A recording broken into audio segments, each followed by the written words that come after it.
আপনাদের সবাইকে কৃতজ্ঞতা, ভালোবাসা, শ্রদ্ধা জানাচ্ছি। ছাত্র যুব জনতার রাজনৈতিক মেলবন্ধন নতুন ধারা বাংলাদেশ এনডিবির পক্ষ থেকে। আপনারা জানেন, ফ্যাসিস্ট আমল বা স্বৈরাচার আমলে আমরা দুবার নতুন ধারা বাংলাদেশ এনডিবির পক্ষ থেকে নিবন্ধনের আবেদন করেছিলাম। সর্বশেষ তৃতীয় দফা বা সর্বশেষও বলতে পারেন, এই কারণে এই দফার পরেই আমরা ইনশাআল্লাহ নিবন্ধনের এই যে চৌকাঠ, সেই চৌকাঠটি আমরা পার হতে পারবো বলে বিশ্বাস করি। নতুন ধারা বাংলাদেশ এনডিবির পক্ষ থেকে সর্বশেষ আমরা 22 জুন নিবন্ধনের আবেদন করেছিলাম। এই 22 জুনে নিবন্ধনের আবেদনের পরে তারা আমাদেরকে একটি বিশেষ পত্র পাঠিয়েছিল গত 17 জুলাই।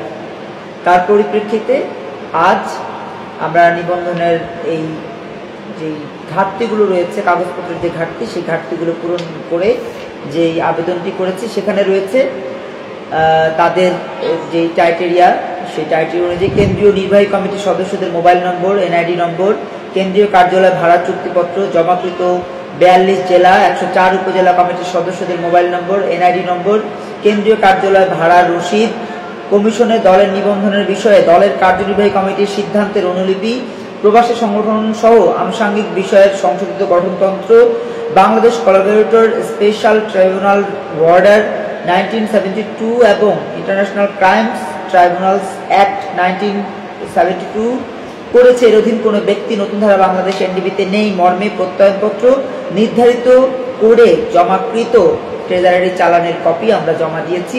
সেই সাথে নতুন ধারা বাংলাদেশ এনডিবি নতুন ধারার রাজনৈতিক নেতাকর্মীদের যেই চিন্তা চেতনা, সেটিও আমরা বাস্তবায়নের জন্য বিশ্বাস রেখে কাজ করে যেতে চাই।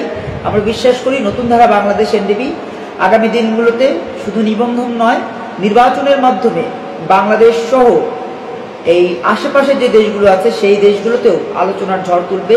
সেজন্য আমরা যে চেষ্টাটা চালাচ্ছি, সেই চেষ্টায় আপনাদেরকে আমাদের সাথে চাই। নতুন ধারা বাংলাদেশ এনডিবির সংগ্রামী সিনিয়র ভাইস চেয়ারম্যান শান্ত ফারজানা আমাদের সাথে আজকে এই কাগজপত্র জমা দেওয়ার সময় ছিলেন। আমাদের সাথে ছিলেন নতুন ধারা বাংলাদেশ এনডিবির সংগ্রামী মহাসচিব এবং প্রেসিডিয়াম মেম্বার কাজী মুন্নি আলম আমাদের সাথে ছিলেন। এছাড়াও অন্যান্য নেতৃবৃন্দ আমাদের সাথে ছিলেন। নতুন ধারা বাংলাদেশ এনডিবি সবসময় বলতে চায়, আপনারা আপনাদের জীবন জীবিকা, রুটি রুজির পাশাপাশি সত্যিকার অর্থে দেশকে ভালোবেসে যতটুকু পারেন নিবেদিত থাকবেন। এতে করে দ্রব্যমূল্য বৃদ্ধির প্রতিবাদে আমরা কথা বলতে পারবো, এতে করে দুর্নীতির বিরুদ্ধে আমরা কথা বলতে পারবো, এতে করে সকল অন্যায় অপরাধ এবং খুন গুমের বিরুদ্ধে, হানাহানির বিরুদ্ধে আমরা কথা বলতে পারবো। নতুন ধারা বাংলাদেশ এনডিবি গত 12 বছরে যতবার কথা বলেছে, ততবারই জনগণের ঘরে সেই সুফল পৌঁছেছে। আমরা দেখেছি নতুন ধারা বাংলাদেশ এনডিবির পতাকা তলে যারা এসছে, তারা সত্যিকার অর্থে দেশকে ভালোবেসে, দেশের মানুষকে ভালোবেসে স্ব অবস্থান থেকে চেষ্টাটি করেছে।